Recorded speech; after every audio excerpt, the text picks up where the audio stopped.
I was not pushing push to talk. Hello, everybody, and welcome back to our regularly scheduled programming. This is Esports and Coffee, and we are happy that you stopped by. As always, I am AJ, and with me today I have Sari, and we've got Jackie, who's taking a very important phone call, I imagine. Very um, important. so, welcome! It's June. We are in the summer months. But, there ain't no rest for the wicked, as I once heard.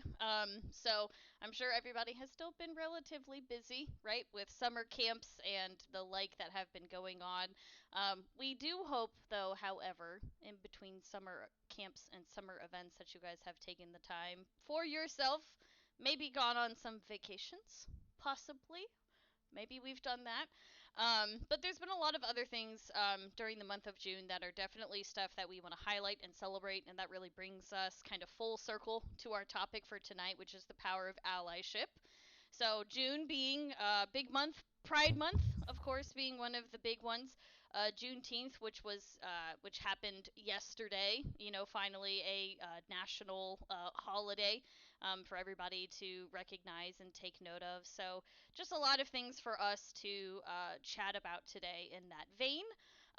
As always, though, before we get into the conversation, be sure to hop into Discord. There's a ton of stuff that we chat about. There's a ton of stuff that we celebrate in between our streams. So be sure to jump in and introduce yourself. But I'll kick it over to Sari to kind of get us ramped up and get our conversation of the topic started today. Awesome. Well, thank you, AJ. So yes, as AJ said, today we are talking about the power of allyship. And we were pretty intentional with this show and really wanting to make sure that we used this as our last show of Pride Month as our opportunity to kind of close this out. There's been a lot of discussion about what is an ally, what an ally can do, and kind of how movements really take place and what an ally's involvement is in movements.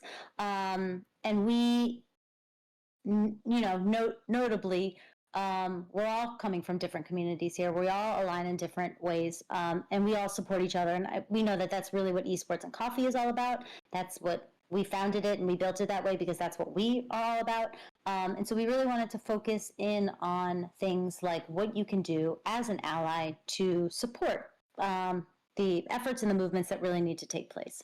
And the big thing to note is, as you look back, we'll start, let's say, with the civil rights movement.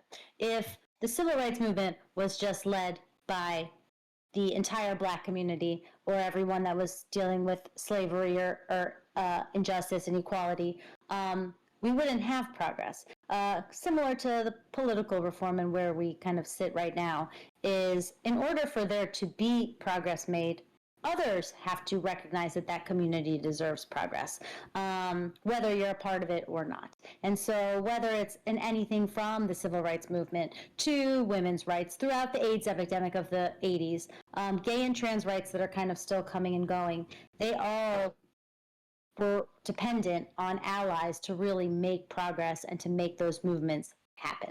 And those allies that really lent their voices and power to advocate for those communities is part of what helped make that progress, and support each other.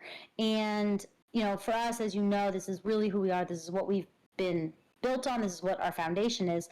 And we just, in general, believe that rights for all marginalized communities are human rights. And you hear it a lot, especially lately, that trans rights are human rights, and that's true. So whether you're in the trans community or not, those are human beings, and you want to fight for equality and equal rights for everyone that's in our human world. So it's that fact of, even though you may not be a part of that community, any human that really has less rights than another due to the way that they were made, or something that they believe in, is a concern for all of us and something that we all would want to make progress. So today we talk about that, exactly that, the power of allyship, and what can we do to be better allies to all of our communities, and how do we fight for our fellow humans. And this is a broad topic and probably something that we can dive in a little bit further. But I will say one of the most interesting conversations that came up to me was a couple years ago from our good buddy Jacob Isnacho slash Peroni slash vibe manager slash everybody's favorite Jacob and all of the things. And he is a dad of two daughters. And we were in a really tough time for women, as we continue to be currently.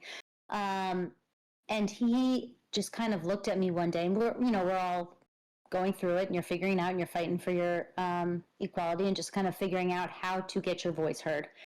And he just looked at me after a meeting that we had been in, where I was talked over and not really looked to, but he gets to talk all the time, and he just kind of looked at me and said, like, what do I do? What can I do to help? Like, my girls are entering into this situation. I want to be able to make the space better for them.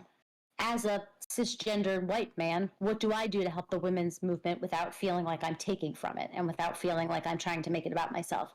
And how can I move forward? And quite honestly, to me, that's the first step, is knowing that you want to be there and you want to be there to support and you want to be there to help. And since that moment, it showed to me and showed to him that you notice that things are different and you notice that things are off. And as long as you notice, then you're already a built in ally.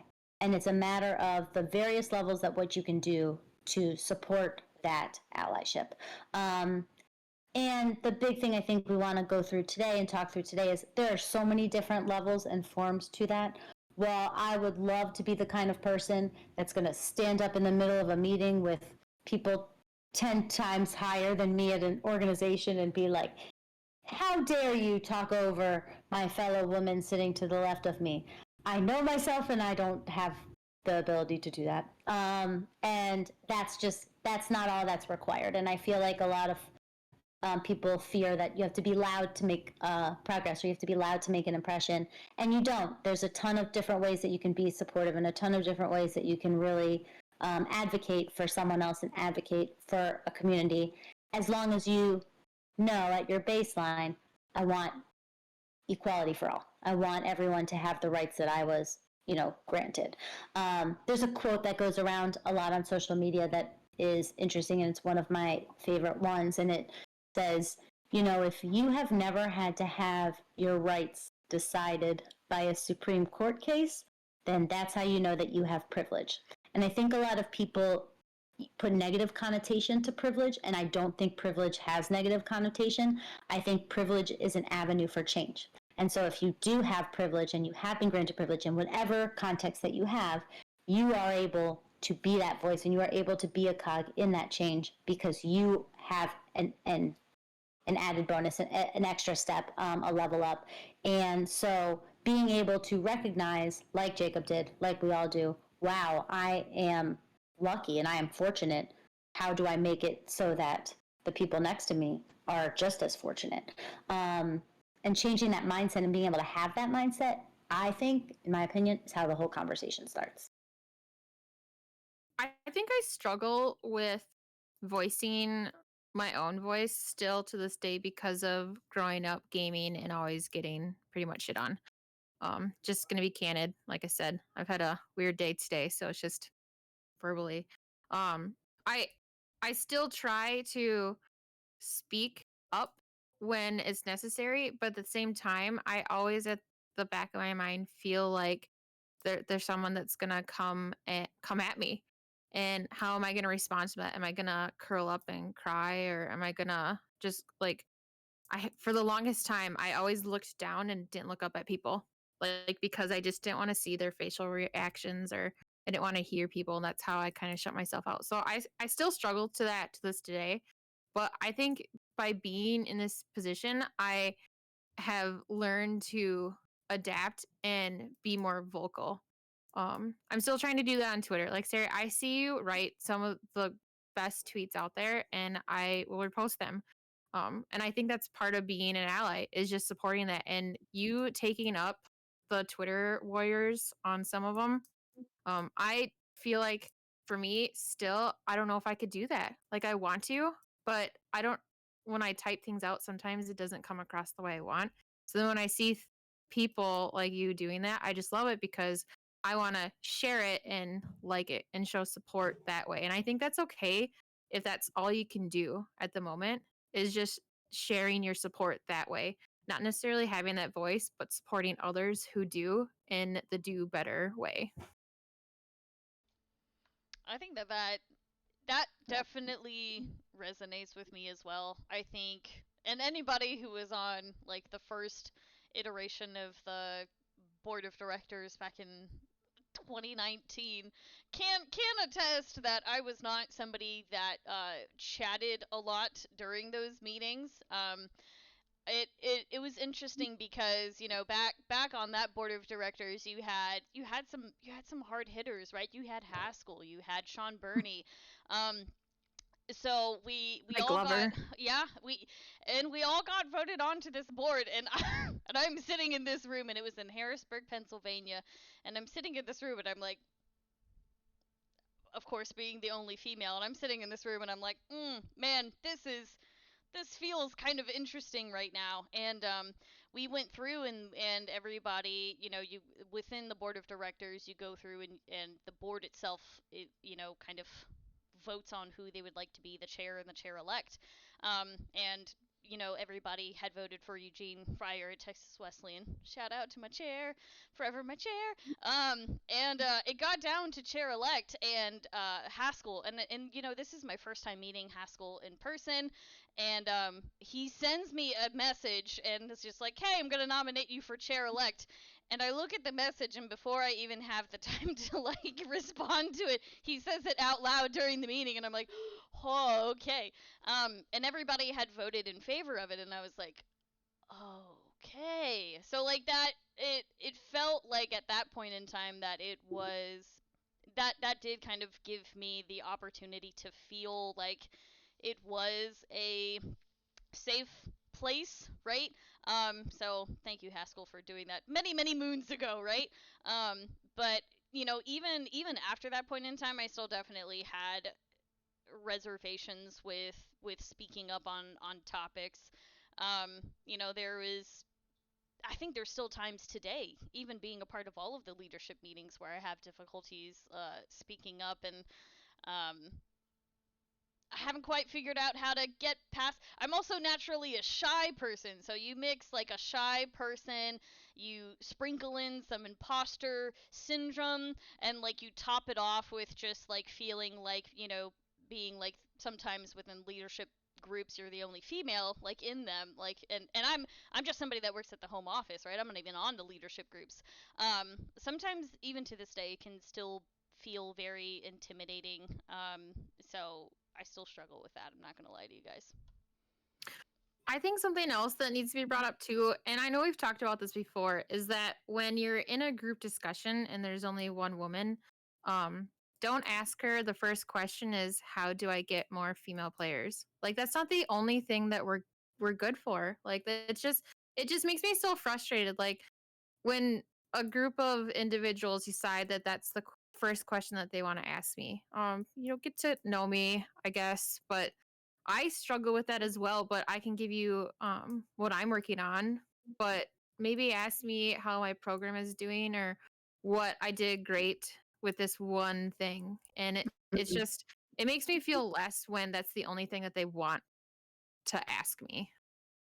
Yeah, I agree. It kind of like keeps the communities separated when they do that. It pulls you out and sort of still forces you into this bucket. Like we're giving you equal time, but it is only about this topic. And so I feel like that, and it's a lot of times again, which we also talk about a lot in here. Well intended, however, not missing the mark. You know, not kind of quite there. It's interesting, Jackie, with what you said at the beginning, because I've only recently found my voice, I think. Like esports wise, I, I think I've been a part of me since 2017, 2018. Pretty early. I've been going to the convention since the Georgia State convention, and I never talked at all until this year. And the only reason I started talking was because AJ made me by forcing me to do panels. But I never felt comfortable. Everybody was so confident and like strong and knew exactly what they were talking about. And I was insecure and I just couldn't bring myself to it. And it was really difficult for me. For a while, I always like smiled pleasantly in the corner. It's kind of like what we were taught. And I just nod and smile and, I do my thing. I know what I'm worth, but I just would never say it. And I never felt comfortable talking about it. My entire Twitter feed was about the Tampa Bay Buccaneers. And that was tough. And the thing that started getting me to shift, which is interesting, was years ago we had the Trayvon Martin incident right here in Orlando, where a young black man was shot. He was wearing a hoodie and he just bought a pack of Skittles from a local 7-Eleven, and an off-duty cop assumed that the thing in his pocket, in his front pocket of his hoodie, was not Skittles but a gun, and just shot him, killed him. And that, I think because it was local and it also hit at the national level, is what hit me, because that was the first time that I kind of realized, oh my God, so people of color are still under fire all the time. We didn't make all the progress that we thought we did with the civil rights movement. And just because things are written on the books doesn't mean people's mindsets and perceptions have changed. And that was my first acknowledgement and understanding of my privilege, which was I was in my 30s and was only just learning that had happened. That was a case because that's not something that I battled. And it was in that moment that I started to feel fuel for a community that wasn't mine. Again, another thing local that happened years later was the Pulse shooting, which happened in Orlando at a gay club, targeting the LGBTQ community, and the entire city of Orlando rallied behind the community then. And that was the first like global representation of allyship that I had seen. Again, at this point, I don't think I really saw gender as one of those issues. I felt very privileged. And it wasn't until I started working in esports until I realized how much women were also impacted and how much I was also part of a community. And to me, that kind of like connected the pieces of all the communities.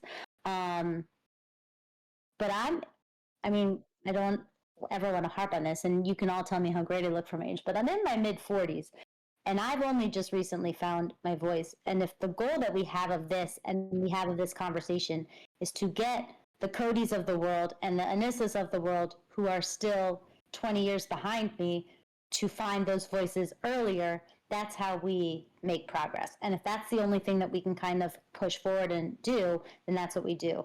And to me, Twitter is the easiest way for me because I need to write my thoughts. Like, I'm best in writing them. I can collect them, I can edit them, I can relook at them over and over again.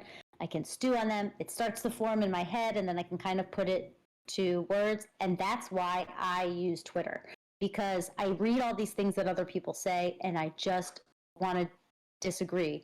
But it takes me a second to realize what I want to say. And I still hate that live in the moment, I miss it. Like, I'm never good on my feet. Like, I'm never like, you shouldn't have said that. And I wish I could get to that point. But what I do with Twitter, I'd never reply. I don't often reply to the person's tweet. I start my own because I don't want to contribute engagement to a negative conversation. I want to start a positive one. So I am going to start over and I'm going to say, this is the approach that I want to take. And whether people engage or reply or not, I'm removing myself from the negative situation, still talking about the issue, but starting it with the mindset of making progress, I guess. I replied to a tweet once, and it was recently, and it was because an individual said that there was only one good female in esports. And she actually reached out to me, and so did he, the individual that did it. And they both felt really bad because he didn't mean to diminish us. But it's like when you're writing on Twitter, how many people are going to see it? How much of an audience is it? And when you say that there's only one, other people are going to see that and they might believe it. People are gullible. People are just gonna read into tweets. Like I totally did. I read it as there's only one. And I had a semi good conversation with them, but he felt really bad for the way that he paraphrased it. And when I think people, and we always talk about Twitter, but it comes down to it's part of our jobs. Half of our world is on there. When you're writing statements on Twitter, I think you need to put thought into it. And I know I've deleted tweets because I've had a moment I need to do what AJ does and not push send, because I'll delete it afterwards. Um, but I think you need to really think about who this is impacting and the words that you're using, because while this one individual, she is great, it sounds like, there's not just one, and it hurt my feelings, and I don't have thick skin. I wish I did, but man, my skin has just been diminished, and it's, I really try, but I'm sick of people saying you need thick skin to be in this industry. It's like, no, we need to change that. We don't need thick skin. We need to do better, and we need to support each other and not create a toxic environment. That's my spiel, toxicity every single day. I think how Sarah was saying that she kind of the way that she's able to present the like her best with being able to write things down. I don't know, like I this just flashed into my head, and like the first thing I thought of is like, man, I like the way that I feel like I'm able to best express myself is through dance, and it's not something that I'm able to do quite as often anymore as I used to in the past. But it also made me flash back to, I don't know if anybody here or in the audience watches It's Always Sunny, but the scene where Mac, oh man, spoiler alert, I guess. The scene where he goes to see his father and puts on a performance about how, I don't know, is it a spoiler alert? I don't want to spoil it for anybody. Which Um, was the whole time. Just go yeah. ahead and spoil it. So Mac comes out to his father. His father is in prison. So like the way that he comes out to his father is like he goes to the prison and like puts on this dance, and he brings in this woman, and I swear I will watch that dance. I will watch it over and over and over. And even thinking about it right now, I'm getting emotional, but like just like I think that whole scene is so powerful, because I also think that it's a great example of allyship as well, because like he's having like he's doing this duet with a woman, right? And like the whole point of it is like he's coming out as gay to his dad, and he's doing it at a prison, right? And so like that is also like a really scary place. I have to imagine like if you were to do that in real life, to do that as, but like the whole thing was just so beautiful, and like the the like all of the prisoners go crazy for it, and like Danny DeVito's like, "Oh my god, I get it," cuz the whole time he's like, "I don't understand it. I don't understand it. I don't know what you're doing." But like he has this epiphany, and it's just like so like beautiful, right? And I just keep going back to like there's so many different ways that you can express support. There's so many different ways that you can express allyship, um, and there's so many different ways that you can bring other folks into it as well. I think being able to tap your friends on the shoulder, being able to tap into your support system as well, um, that really helps continue to push those efforts forward. So I think we're all about sharing. Um, is there any time that you have specifically helped an ally, if you knew them or not, or that you served as an ally for someone else? Does anyone have any? Because we love sharing stories. You spoke up with anyone? I said I wish I did better at this. I think I'm getting better in this context, but I think it for me. It's like passion driven. So, and I think it has a lot to do with where you are. And I know this is like a global issue, but if anybody is on here and is still confused about what my political beliefs are, we have the world's worst governor, and if that tells you everything that you need to know. But I am extremely passionate right now and fired up about the the anti-trans legislation and this war on our transgender community, the misrepresentation of what it means to be a transgender person. I don't like the jokes of, well, my pronouns are beer me or whatever. It's the first time that I've really felt such a distaste for how society is kind of oppressing such a large community of people. And I do believe, honestly, that most of it is because they don't understand. It was new to me. Again, generationally, I'm a Gen Xer, and so a lot of it was new to me. I ask a ton of questions, and that's the biggest thing that I had to do at the beginning. Was I want to understand, and I want to be an advocate because I want to know how I can kind of best serve. So I would say probably about 2 years ago I sort of started doing that, and now that is the main issue that I will 100% fight on. Outwardly, globally, I will correct people with pronouns, I will correct people with language. I feel as though we've seen in the last 5.5 to 7 years how much adult and leadership behavior can impact our entire society. And the more that we allow the pushing down of people, the more generations are raised to do that. So we're to break the cycle, we have to break it at adulthood, at the leadership level. So I have I've done a ton of volunteering, I've done a lot of mentorship, and I will speak out when anybody is disrespectful to any of our trans members, if they misgender them, if they mispronoun them, and I'll make a very conscious effort to make sure that I don't do that. I don't necessarily have like specific instances, but it's my first thing that I guess that I feel like I've been comfortably outspoken about. There was an issue. I got into a major Twitter beef, I guess, maybe 2 years ago. There was a piece that had come out that said like the top 100 the streamers on Twitch that have earned the most, the top 100 people who have earned the most. I have no idea how it was phrased. This is why I need to write things down. But like the top 100 earners on Twitch, and they were 100% of them were white men. And so a lot of people were frustrated and making comments and saying things like, well, you can't be upset about it. These are facts. The facts are that these are people that earned.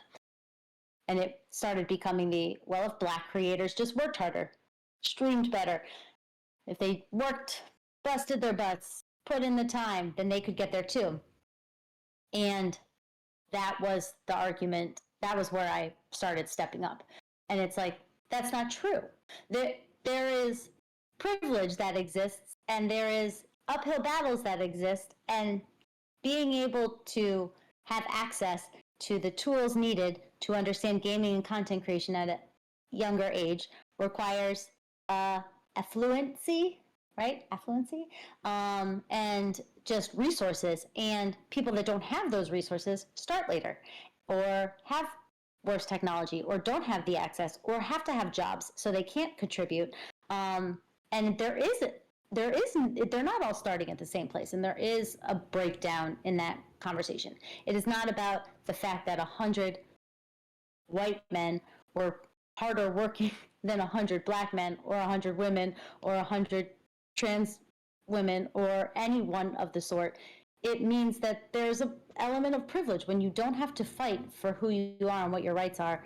You get to focus that effort into other things that you do. And so not breaking the cycle perpetuates things moving forward. So that was an argument that I got in, and then I got in a similar argument with ESPN. Sorry, because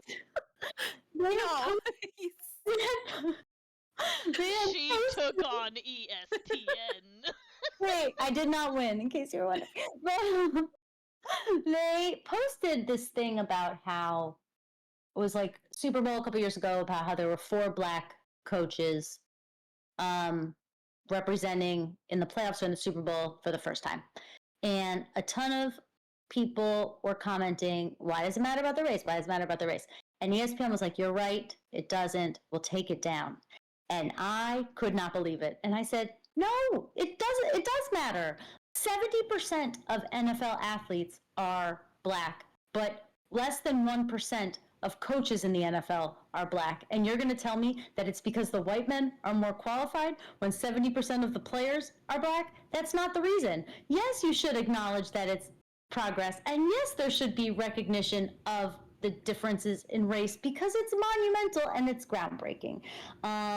So those are some issues. Again, I did them all on Twitter, or one was Facebook, and all in writing because that's just where I'm the most comfortable. But I do hope to someday get to the point where I can do it verbally or like in the moment, and I'm working on it. I feel like if because I don't think I've ever been in this situation. I've been trying to think about this question, and Minnesota has been doing some really big strides. I think over the past year, so I'm really proud to say that I live in Minnesota, and I know a lot of states can't say that. Um, but for me, it's about being like you said, being in a mentorship program. I started with Wiggy in London, they had literally a safe space room.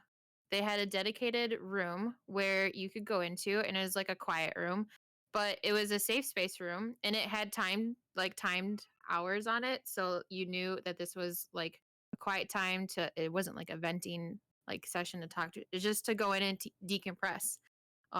And then I think it's also supporting other orgs. Being a mentor for queer women of esports. I love that I was chosen to be a mentor. I'm very excited to be an ally for them and to um, share my knowledge with collegiate esports, but also to share whatever capstones are creating. Last quarter, what are they called? Cycles capstone project. I learned so much just from watching those capstone projects. And I think that our younger generation is really coming up with some great things. But one of the things I really want to I'm trying to work. I don't know how we're gonna do it, and I'd like esports and coffee too. But is creating those safe spaces within collegiate schools. If it's only a couple of hours in an office, or it's a whole dedicated room, who actually has space to give up in a university? Um, but I don't want it to be a stamp either. I hate it when a orgs is just like, here's just your stamp. What benefit does this sticker do?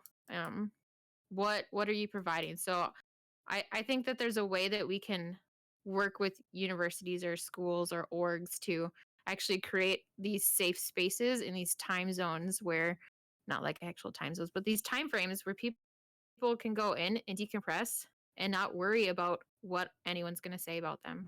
And I hold a zero tolerance policy, and I wouldn't allow anyone to I'm super um someone had mentioned before that if like the women go make me a sandwich, I wouldn't allow that. If someone said that, if a player said that of mine, I wouldn't allow it. I don't think it's appropriate. I don't think it's funny. I've had it said to me, and it hurt my feelings. More than that, it made me super stressed. If that's what's going to be keeping said to me. So um, I don't know where I was going with this, but like I said, I'm all over sorts today. And that's No, I fine. like. Mm-hmm. I think for me, one of like thinking back to thinking back to my coaching days, I had a student, and depending on the day, the student, today I feel, she her pronouns. Today I feel, he him pronouns. And it was a conversation that I had with the student a couple of times, and it took a while for them to be comfortable. We were maybe a couple of weeks into the semester before they had really opened up to me and really told me, and like really just sat me down and explained to me where they were coming from. um and they had also mentioned, like, what, I want to bring this up to the team. I'm nervous to do so. And I'm not really sure how to start. I'm not really sure like where to end. So we definitely set up some time for them to just we took pretty much an entire team practice. We were away from the facility. We actually just kind of like went for a walk around campus. Found a nice area outside. And just had a conversation, and it was a very happy. Oh god, that was the day that I'm like, you know what, this is why I'm a coach. Like, this is why I'm a director. And it was those moments that I look back on and I'm like, oh man, I kind of miss doing that job, because I was so proud of the students that I had that were a part of the team, because they were so on board with it, and they were so accepting of their teammate. And like the only thing that they asked was, you know what, just like tell us that day how you're feeling. Tell us what you would like to be referred to as, like, throughout the day. If it changes, correct us. We're not gonna like, get we're not going to see you differently. We're not going to, get angry if you want to correct us if you're feeling one way or the other if it changes. And I was just so incredibly proud that they asked questions, they were respectful, but they also were just like, this, it's we feel better knowing this information, and we're very proud and happy that you were able to tell us. But at the end of the day, they're like, you're still our friend, you're still our teammate, and we still love you, and this changes nothing. So I guess I helped foster the allyship in that situation. And I had a handful of kind of LGBTQ folks on my rosters, and I hope that at the end of the day that I was able to be an ally for them in some capacity. Um, but that was probably one of my favorite coaching highlights out of my time, I'd have to say. I love that. Our good friend K Rug, I'm still going to make that click. I'm going to make it stick. K Rug writes in the chat, one thing I try to instill in my students is that communication is sometimes more about listening and actively creating a space, that the student is seen as a participant or a partner in the conversation, not a combatant or just wanting to talk. And I think that's a really great point, is there's so much to listening and learning. A lot of us are all still finding our voices, and we'll continue to find our voices, and we'll continue to develop our voices through decades.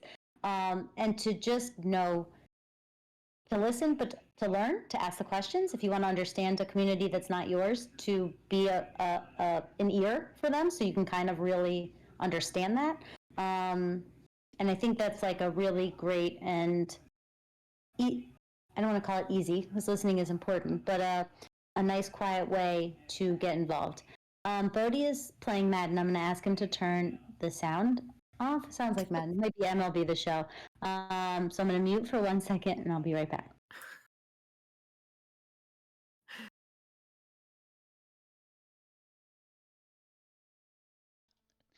Oh, I love it.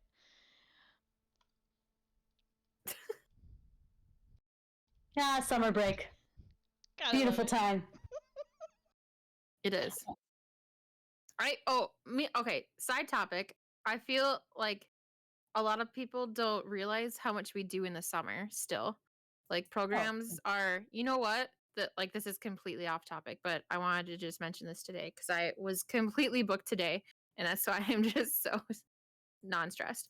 But I feel like people don't realize that our jobs don't stop when the leagues stop. We still have to continue for next year and plan. There might be some schools that do that, but I'm on summer camp right now, and I'm completely booked with that. And people are still wanting to have conversations with me throughout the day. I'm like, I need to work on camp today. Can we push this to July? And that's it. That's only 2 weeks away, but I know. I have that too, where it's like I have so many things trying to get. I honestly think I'm busier in the summer than during the year, because that's when conventions happen, and that's when everybody's doing their things and getting together. And like we have, between conferences that we're either sponsoring, like we're participating in by setting up esports things or conferences that we're speaking in or things to get together.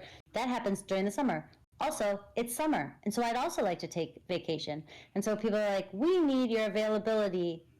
Here are your options. We're going to give you 4 times over 3 days, and that's it. And I say, I'm sorry, I cannot. I can't make those days. Like I'm not here. I'm gonna take off for 4th of July, just like you want to take off for 4th of July, and I'm gonna be gone the next week for the NACE convention, and I'm not available to come, and I'm sorry.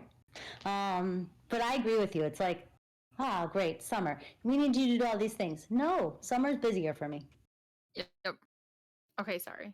Back on Okay. topic. So one of the other questions that we thought would be fun to pose to ourselves and to the lovely folks, the lovely coffee beans in the audience, um, when we're thinking about allies, and Sari brought up a wonderful story earlier about Jacob just being like, where do I start? Like, I have seen the concerns. I have seen it with my own eyes. Where do I start? How do I help? What do you guys think are some good ways? What are some good opportunities to kind of bring folks into the conversations? How do we help encourage others to kind of jump on board with some of these things that we have a concern about? How do we? Because those sometimes those are not fun conversations. Sometimes those are harder conversations. Sometimes they're easy. Sometimes they can be a Jacob. Or I guess it's a verb now. Or nope, that's not a verb. That's an adjective. Nope. Jacobing. Mm-hmm. I I need to go back to English class. Apparently, I don't get paid for that though. But how do if they are not a Jacob, like how can we get them excited to become a Jacob? I think one of the things is, we talked about seeing the same faces and same discussion topics. I think reaching out to these conventions and the DreamHack just happened. There's all these conferences coming up for the fall that already have some like their websites out. I think it's starting to reach out to them and us specifically because I know I've already started to, but others reaching out and being like, hey, was wondering if you like this topic and I have some people that can be on it or we can collaborate with it. But here's my idea. Instead of doing the typical 101s. And I love 101s, don't get me wrong.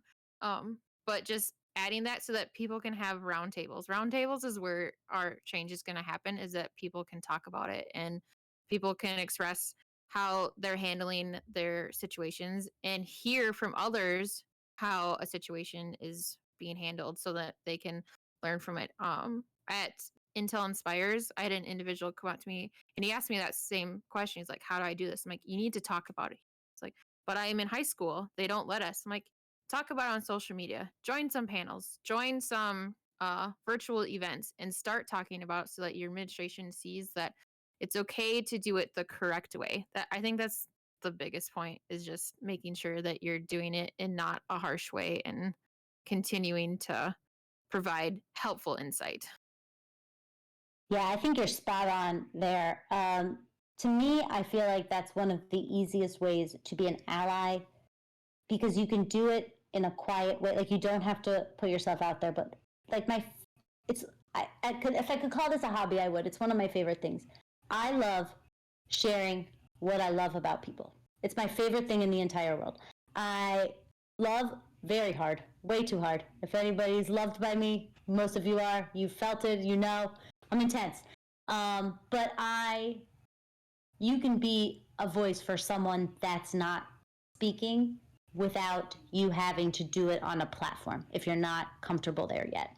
And just like in quiet ways, in small groups, in areas that you're comfortable, sing the praises of people that are doing what you think should be recognized. And it echoes into what Jackie was saying about we're hearing from the same voices all the time. And it's not those voices' faults. They're just the ones that are continuing to get the calls. And so anytime now that I get the call, I say, do you want suggestions on other people that I think could be considered for these conversations? or also even just little things, a one-on-one conversation with somebody. It it happened today with Jackie. Jackie's having a one-on-one conversation with somebody in about work. I haven't totally read the email yet, so I'm sure it was very in-depth conversation. But the person is familiar with or has experience with gaming for visually impaired community, which is something that I had been asking about because I was able to speak to some classes of visually impaired students who are really interested in gaming and kind of talking through what those opportunities are and how accessibility works in gaming. And Jackie's like, oh my God, hey, let me introduce you to Sari. Hey, Sari, this person is doing the thing that you're trying to advocate for and you're trying to work for. Here's somebody that has those resources for you. That doesn't require her to put herself out there, doesn't require her to have a microphone or be on a stage, doesn't even require her to put pants on. She sent an email, and it was really helpful to me, and it's helpful to continuing the conversation. And we do that on a continuous basis, but know that if you are part of a smaller conversation, whether it's one-on-one with a friend that you met, one-on-one with a new colleague that you met, and they're talking about something where you know someone else is an expert in that space, speak for them, advocate for them. Have you thought about Chris Turner? Have you thought about inviting Danielle? Have you thought about understanding, having a non-binary recipient? Have you thought about, and those don't always, it doesn't always have to be loud and robust and in front of everybody or on Twitter or on a big platform. There are so many things that you can do behind the scenes, quietly, or in your own communities that help make those baby steps. Because again, and Chris had said it earlier in the chat, and it's true, we're not here to change the minds of hundreds of thousands of people all at one time. But if you can get one person to think differently and reconsider, you've started the movement and you've started that allyship. And it's a matter of knowing, like, speak up. When someone impresses you, when someone loves you, when someone's doing something good, speak to it, share it, help be their voice. Even if it's a whisper, you're amplifying it. Oh, Karen's chatting too. She's doing great. God, I love hey, Rob. Like, Right? just the definition of what she had previously said before, and each tidbit that we're getting is even juicier than the one before. This is brilliant. See, like an Brilliant. example. Be more like Karen Ruggles.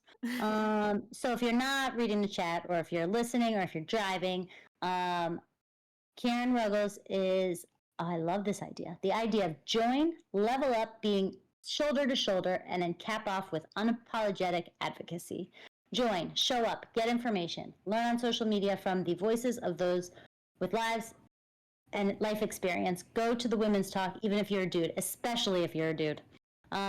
Be uncomfortable and hone your empathy and be seen appreciating those events. Shoulder to shoulder is now that you're a part of the community because you keep showing up. Be a force next to the community that is impacted and advocate. And she's going to add elevate here. Don't be afraid to roast. And I love that. And it is true. It's like a multi-step process. Full disclosure, I'm just going to be real honest in all the things, I was raised, and I think a lot of us were, but generationally, you would never call somebody black. You would call them African American. We were taught to do that, and that is just not something that you would do. Knowing and hearing from that community that that's not the way they're all identifying, and we want to identify them. It's a black community. They're strong black people, they're strong black women, they're strong black men, and they're proud of that heritage. It took me a very long time to just be comfortable to say the word black out loud. I'm not black, and I didn't know, it didn't feel like I could say it, and it didn't feel like I could do it. And I said that to a bunch of people. I said, I'm trying, it's just different, and I'm trying. And they said, you just have to try, and that's really all that it is. And that comes a lot with like the pronoun discussion that's happening now, where it's not natural. It's not natural in your vernacular, and we understand that, to just automatically say they use they them pronouns, for example. However, try. It's okay if you mess up, if you're trying and you make a conscious effort and you make a conscious decision to take these baby steps and to really move forward. As long as you're committed to growth, and as long as you're committed to learning, and you're committed to change and improvement and advocacy. That's what matters. It's not perfection, it's progress, right? And so it's knowing that if you have a hard time right now understanding the transgender community, learn about it. There's a ton of ways that you can sit with it. And something that I will say, I'm going to shout Danielle out for this, which we're hoping she's going to be back with us soon. She's busy becoming a master in her master's program. But she does a really good job at this. Is if she has a point of view on something, she will seek out opposing points to just hear about them so she understands her point a little bit more and she understands why people are arguing against her. And I found that fascinating. It's not something that I did. I definitely tend to align with like-minded people, like, oh, if this is who I want to be, then this is who I'm going to learn from. But it's true that you can learn a lot from the people who are not fulfilling or not following along with, the direction that you might be thinking of going, by learning where are they coming from, why are you confused, did something happen, how did this come about. And that's also, I think, another interesting perspective or ability to really make sure you're forming a full and well-rounded approach, I guess, to the situation. I want to bring up too about encouraging and kind of how Jacob, your story, reaching out. I think everyone, not everyone, but if you have the time, obviously, just trolling through Twitter. And I know I spend specific time just looking for tweets, but I had a student about a year and a half ago, an ex-player who wasn't on our team anymore, and they had wrote a concerning message on Twitter, and it was super late at night, and because kids, I woke up randomly and I just saw it, and I reached out, and they were contemplating suicide, and they didn't want to go to a hotline. So I'm like, where are you? I will come pick you up. I don't care what time it is. I will talk to you. Here's your phone number. Here's my phone number. Let's exchange. And I've seen them progress on Twitter because they just like to post. And I don't know if I made a difference, but I want to hope I did because they were in such a dark spot. Just being able to recognize that sometimes what people say on Twitter, you should just reach out and be like, hi, how's it going? What can I do for you? Because it's heartbreaking that people get to that point, but they do. And just being able to reach out to someone and if you can, dropping what you're doing to help them in that moment. Mm-hmm. Allyship, we're we've been talking about allyship being very much like supporting supporting groups that certainly need support right now, right? But allyship can just be like the discussion that Jackie's had with one of her former students. Allyship is also just having that one-on-one with somebody who you suspect might be in a pickle because maybe they put out a tweet that didn't really sound like something that they would post, or maybe you're in a shared Discord server and some of their messages are coming across and they're feeling a little out of place and you can kind of tell that's not how they usually type. So I think allyship, we're talking big picture, but I think even just the power of having your group, having those close folks and checking in on your group as well. Um, I think that will help enforce the allyship in more ways than one. Yeah, I agree. It's even like send somebody a text or send somebody a Discord message if there was something monumental. For example, a year ago nowish, when they overturned Roe v. Wade, that impacts all of us, right? That's human rights. And reaching out to somebody impacted by that decision, just as a text, hey, I know it's a tough day, you doing okay? Great. And that could be at the global level, and it just shows that you understand that something happened globally that's impacting you. Anti-trans legislation that's passing every day, reaching out to any of your trans friends or community members and saying like, hey, this is probably a really tough time. Are you okay? Is there anything I could do? Any way I can help? There's things you can do on an individual basis to show your allyship to an individual that, again, continues to help with progress, making someone feel like they have someone in their corner or someone understands, cares, and checks on them, makes them grow, makes them stronger, makes the community stronger, and can continue to perpetuate and shows them kind of what to do moving forward as well. So, as your individual friends and former students and people that you know are saying things, absolutely 100% reach out. Even if it's not something that's directly related to them, it's how is everything making you feel? I saw your, again, like what Jackie said, I saw your tweet about XYZ. Are you okay? Is there anything you want to talk about? And it just, that's something you can do in private on your own that helps grow, helps learn, and helps understand and continue to perpetuate the support system that we all need. Ooh, Jorge always coming in hot.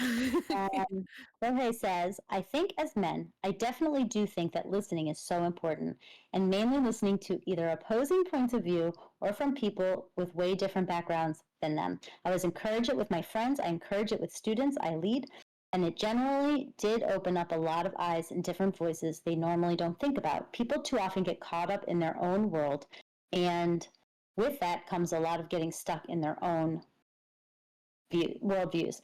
I think that is spot on. I always want to think that a lot of it is not intentional. We always want to. A lot of it is learning. And with a focus on learning and growing, like what Jorge is saying, then the ones that are intentional weed themselves out. But you'll make progress with all the ones that are like, I never really thought about it that way.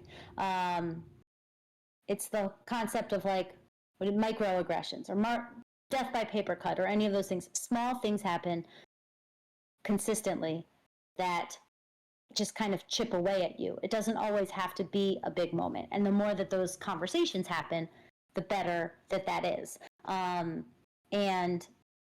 the little thing like what K-Rock said earlier about come to if there's a women's panel and you're not a woman, you absolutely should be going to that panel. You should absolutely want to hear about those voices. If there is an entire day of programming on the LGBTQ community within gaming and you're not in the LGBTQ community, that absolutely means you should be going. Don't you want to learn about the LGBTQ community in gaming and what they're dealing with and what they're facing? That's your community. The gaming community is your community. Society is your community. And the ability to learn and to reach out and support is how everybody grows, either from an individual or broad.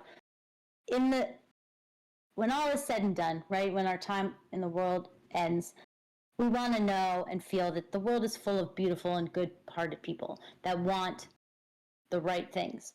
But sometimes the loudest voices are the ones that tear us apart.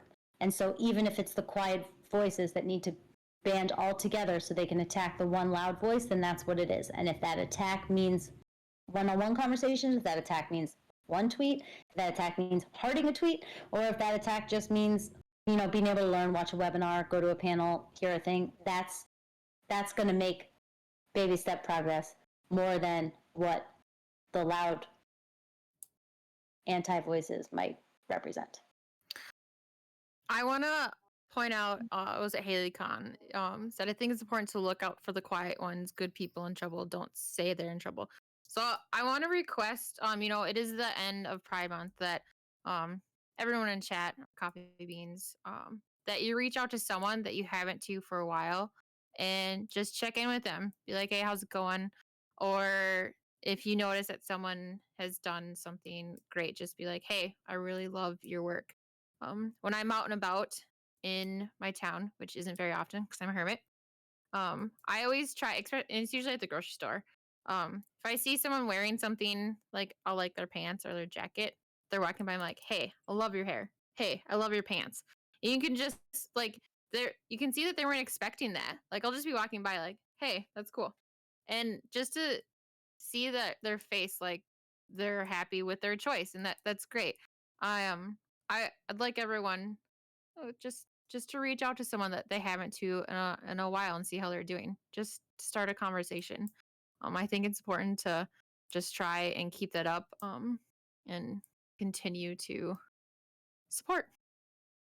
I love that idea, and I feel like everybody should then take to our Discord and post how that conversation went, or any notable things of what you were able to accomplish from your Pride Month challenge. Hey, Jacob. Got me. I got you. I got you. She had it ready. I had you with the fast fingers. I had to put my pen down. I love it. Okay, well, we're hitting the 7 o'clock hour. So, do we want to wrap this bad boy up, or what are we thinking? I think so. I'm almost out. Yeah, I You think can't we're. see. I think we're all out of coffee. So we're done with Q3. Everybody, we've made it to the end of. Wait, no, Q2. Q2. You too. Yeah, sorry. Oh my gosh. I catapulted us forward 3 months. So we are done with Q2. We have reached the halfway point. Next month we are getting to the Discord as well, because in the next couple of days we will announce what Q3 is gonna look like in terms of topics that we will discuss. We're also probably gonna do something a little bit special next month, because we are going to be kind of celebrating our 1 year anniversary as Esports and Coffee, which is kind of wild. Like I cannot wrap my head around how we've been operating at a year already. So you'll definitely want to kind of join us for that. I think we'll do some really fun stuff around that. So we will bid adieu to Q2, and we'll kind of welcome in Q3. So we'll see you guys on the flip side. And I think we're all out of coffee. How are we feeling? We out of coffee? I think we're all Oh, We're all out of coffee. coffee. All right, Oh, everyone. man. Thanks for joining us, Coffee Beans. We will see you next time. Thank you. Bye.